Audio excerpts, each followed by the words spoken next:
On January 23rd, Ferrari launched the SF26 and called it their best shot at Mercedes in 10 years. 3 races later, they've been beaten to the line by a 19-year-old rookie in every single Grand Prix. So how does the most famous team in Formula One, sitting 45 points behind Mercedes, rebuild a car in 48 hours? The answer is happening on April 22nd, at a track 2 hours from Maranello, and nobody, not even Ferrari, knows yet what Hamilton's car will look like in Miami. The filming day at the Autodromo Nazionale Monza is not a test in the normal sense. Under the FIA's sporting rules, Ferrari can run exactly 200 kilometers on Pirelli show tyres with the required standard ECU fitted. No setup data in the way teams normally get it. No tyre compound changes, no tyre pressure tuning. What the rules do allow is a check, a match between the simulator and the track. Proof that parts already allowed under the rules behave the way Maranello's engineers think they will. And Ferrari is running a lot of parts. The main piece is a new floor. This is the same floor that Ferrari built for the Bahrain Grand Prix, the race that no longer exists on the 2026 calendar. Bahrain was cancelled on April 12th because of the regional conflict. Saudi Arabia followed a week later. The 2 cancelled races left Ferrari with a 5-week gap between the Japanese Grand Prix and Miami, and 2 separate upgrade packages, Sakhir and Jeddah, that had to be merged into one bundle. The floor arrives in Miami, carrying the aero work that was meant to show up in the Middle East. Next to the floor is the early version of what Ferrari calls the Macarena wing. The nickname comes from team principal Fred Vasseur. The rear wing's top flaps rotate through about a 270-degree flip when they open, a motion that reminded Vasseur of the 90s dance. The move must finish within 400 milliseconds under FIA rules. In use, the wing takes the place of the normal flap-opening DRS with a full aero stall. The expected gain is around 8 km per hour in top speed. The first version of this wing showed up in Shanghai during FP1. It was quickly pulled. The engineers found a stability problem under combined braking and steering load, exactly the kind of mixed stress that a track like Miami creates through its stadium section. The new version is now being built at Maranello in what amounts to a race against time. It's lighter than the first one and has aero changes to fix the stability issue. There is a rule detail here that matters. A filming day can only run parts that have already appeared in at least one race session. Because the first Macarena wing ran in Shanghai FP1, the new version counts as an update, not a new part. Without that Shanghai run, the wing could not be tested at Monza at all. It's a narrow rule reading that opens the door to the whole week's plan. Then there is the software. Running on top of the aero package is a heavily reworked software suite focused on energy use. New ways to deploy and harvest energy. Updated code built to stop Leclerc and Hamilton from losing too much performance when the battery runs out on a straight. In the 2026 rules, with the MG UK raised to 350 kilowatts and up to 9 megajoules of recovery per lap, a software mistake on when to deploy energy costs more lap time than any aero floor. Hamilton has been calling out this exact problem in public since China. Ferrari's gap shows up mostly on the straights, mainly when other teams open up their energy storage management. Mercedes, in his own words, have a bit more deployment, less drop-off at the end of the straights. Vasseur has publicly agreed with this read. The engine gap to Mercedes is thought to be around 20 brake horsepower, though that number is a good guess, not something the maker has confirmed. What the new software is trying to do is not close the hardware gap, but get more out of the electric system Ferrari already has. Not every part of the Miami bundle will run at Monza. 2 halo fins, which showed up briefly during Shanghai practice before being removed mid-session, are being held back for the race weekend. They were pulled because they didn't meet a rule that the material had to match the halo itself. Ferrari has now fixed that rule problem. The fins come back in Miami. Also held back are the Miami-specific cooling parts.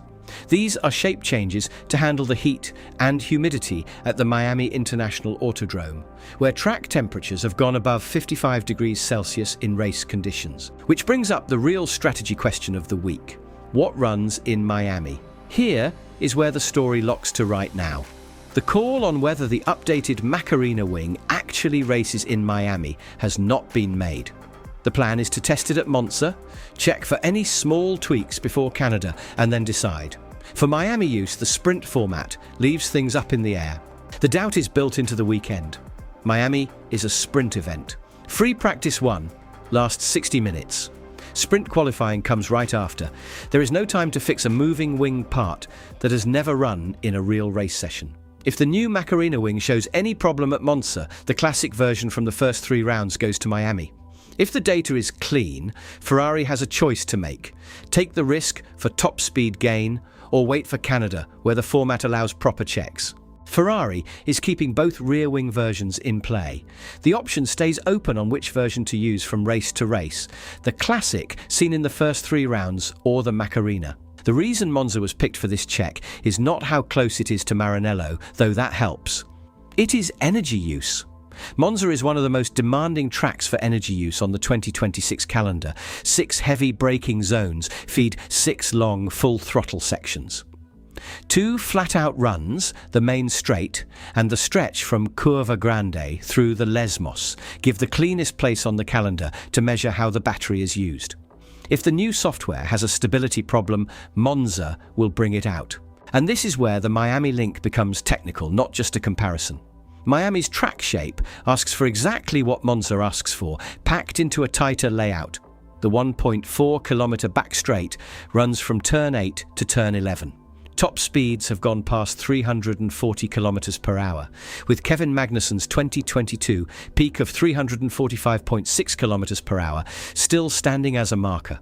On a straight that long, every call the software makes on when to use or save energy turns into time gained or lost at the turn 11 braking zone.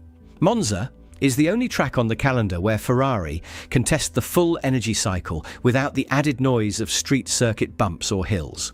The hardware parts line up with Miami's weak points just as clearly. The new floor is built for grip, which matters through the Miami Stadium section from turn 11 to turn 16. This is the low grip part of the track, where tyre wear punishes any car that slides. More grip means less sliding, means fresher tyres into the last sector. The Miami-specific cooling parts let Ferrari keep the bodywork closed in Miami's heat, holding on to aero speed in the kind of weather where Mercedes is said to be stronger. The weight-saving parts, which Ferrari hasn't put a kilogram number on, help everywhere, but most on the traction-limited exits onto the straights, where Ferrari is losing time to Mercedes right now. Every part of the Miami package hits a specific named Ferrari weakness. The question is whether the package gets to Miami in one piece. Which brings the story to the drivers. Hamilton and Leclerc will share 200 kilometers at Monza on Wednesday, swapping turns behind the wheel. The timing matters because for the first time since Hamilton joined Ferrari, the qualifying score is tied. 4 sessions done before the break, 2 Hamilton top laps, 2 Leclerc top laps. Hamilton is running an average of 0.017 seconds ahead of Leclerc on Saturday pace. That is a dead heat, and it's a big change from Hamilton's 2025 year when Leclerc had a clear lead all season. On Sundays, the picture is different. Leclerc leads the race score 3-1 and has taken more points, which is why he sits 3rd in the Drivers' Championship with 49 points and Hamilton sits 4th with 41. But the qualifying tie is what Ferrari is watching. Whichever driver gets more out of the new floor, and the Macarena wing at Miami will swing the inside-the-team story for the European races that follow. Hamilton's public words after the Japanese Grand Prix, where he finished 6th, were blunt. The weekend was pretty terrible. He couldn't stay ahead of people on pace, which was confusing. Before Shanghai, he had flagged that Ferrari has a gap in top speed and has to work on it. After his China podium, his first podium for Ferrari, he called it one of the most enjoyable races he had had in a long time, if ever. Vasseur, looking back on the year so far, has admitted he underestimated how hard it would be for Hamilton to adjust. Not just the car, the people change, the language changes, the process changes. The Monza filming day is the first moment in the 2026 season where Hamilton sees parts built to fix the exact problems he's been naming in public since pre-season testing. The constructors' standings give the test its weight. After 3 Grand Prix, Mercedes leads with 135 points. Ferrari sits second on 90, McLaren third on 46. The 45-point gap to Mercedes is real and growing, but Ferrari's second place is safe for now, and the Miami package is the first real try at turning second place into pressure on first. If the package works, the European races become a title fight. If it doesn't, Ferrari locks in second and waits for the Barcelona window, when the ADUO, allowed engine upgrade, is expected to land, as long as the FIA confirms Ferrari qualifies for the catch-up rule, which all narrows down to Wednesday morning. The trucks from Maranello arrive at Monza. The SF26 runs its 200 kilometers. The data flows back to the factory the same night. By Thursday, Ferrari has a call. By the next week, the Miami spec cars are being built. By May 1st, they are on the ground in Florida, and either the Macarena wing races or it doesn't. The thing about a filming day is that almost nothing about it looks like a race. Show tyres, a camera crew, a 200-kilometer cap that stops any real speed read. But what Ferrari gets from those 200 kilometers is the one thing they can't get any other way. A match. Proof that the simulator numbers line up with the track numbers. Proof that the software holds up. Proof that the wing does what the wind tunnel says it does. 3 years of Ferrari rebuilds have failed at the matching stage. Cars that looked fast in Maranello and arrived slow at the first race. The 2022 car that couldn't make it through a full race on its tyres. The 2023 car that pushed wide through every long corner. The 2024 car that Leclerc called unpredictable in public. Each of those projects failed because what happened on track didn't match what the simulator said it would. Monza on Wednesday is the first check for the SF26 at the part level. Not whether the car is fast, whether what Maranello believes about the car is true. And this is the open piece. The details of what is being tested are known. The call that is coming is known. The outcome is not, because the outcome doesn't exist yet. Ferrari engineers will know by Thursday morning. The public will know by Friday afternoon, when the call shows up in the team's Miami shipping list. Until then, the question of what Hamilton drives on May 1st is really open, not in a marketing way, in an engineering way. The car that leaves Italy for Miami hasn't been fully set yet. That is what the next 48 hours settle. Not the title. Not Hamilton's fit at Ferrari. Not the Mercedes gap. The clear question of which parts get through Monza's filter and land in Miami, carrying Ferrari's hopes for the European season. What to watch for on Wednesday. 3 signs will leak out of Monza, even with the filming day secrecy. The first is timing. If Ferrari runs the full 200 kilometers and Hamilton and Leclerc finish their planned turns cleanly, the test was quiet, which in this case is good. If the session ends early or one driver runs far fewer laps than planned, something on the car acted up. The second sign is photos. Ferrari will release filming day footage by Wednesday evening. The shape of the rear wing in those images, whether it matches the Shanghai one or shows visible changes, points to which way Maranello has gone. The third sign is the Miami freight list. Teams ship specific parts lists. The parts loaded onto the Ferrari trucks for Miami within 72 hours of the filming day are the parts that ran on the April 22nd car. By Friday afternoon, the question that has shaped Ferrari's April will be answered, quietly, through which specific parts are or aren't, in which specific trucks leaving which specific shipping hubs. The call that was made public on April 3rd, the call that Ferrari themselves hadn't made as of that date, turns into a real thing in the world within 4 days of the test. The most interesting part of the Monza filming day is not what Ferrari tests, it is what Ferrari decides. The 200 kilometers are data. The 72 hours after are a choice. By Friday, Ferrari will have locked in a Miami spec, and that choice will either speed up their 2026 recovery or push the wait out to Canada. Miami is 11 days away. Canada is 50 days away. The European season starts in Barcelona, and the Monza filming day on Wednesday, April 22nd, is the engineering check that decides which of those races becomes the turning point for Ferrari's year.